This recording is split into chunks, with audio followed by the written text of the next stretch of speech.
a life of discipline is more fun and it's also better for your mental health than a life of instant pleasure.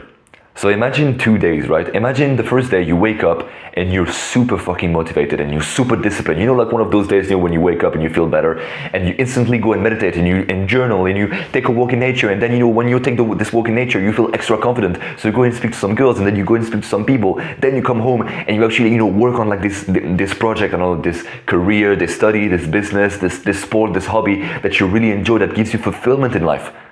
Then afterwards, you go and read and you go and eat clean, and then you go to the gym, etc. You go and do sports. Imagine you have a full day of like productivity when you've done all the good things. Then on this day, you go to sleep. How would you feel when you would go to sleep on that day? You would feel fucking awesome. You'd be like, yeah, fucking, like I'm on the right track and everything. I'm doing everything good. This day was so fucking good, right?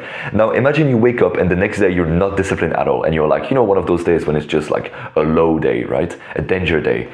And you wake up and you forget the meditation and the gratitude, and you don't take a walk in nature, and you just stay. Imagine it's like a weekend day. You just stay like in your fucking like dungeon, in your bedroom. Basically, you stay in your dungeon, and you're like, oh yeah, like I'm just going to do all of the bad habits.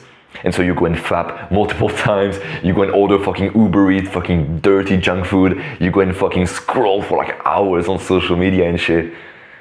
How would you feel after you go to sleep on that day? You would feel like shit, bro. You would be like, bro, fuck me, like this day was a fucking failure, was a fucking loss. I really don't want it. I really need to make sure that it doesn't happen anymore. Can't you see right now that you're literally just happier when you have a full day of like productivity than a full day of like instant pleasure from bad habits? You've just agreed with me right now, because you would say, oh yeah, I would feel pretty much like happier on the first day. So this is why, bro, mental health comes from the good habits, mental health comes from the discipline, mental health comes from making progress towards our goals and the relationship, not from instant pleasure.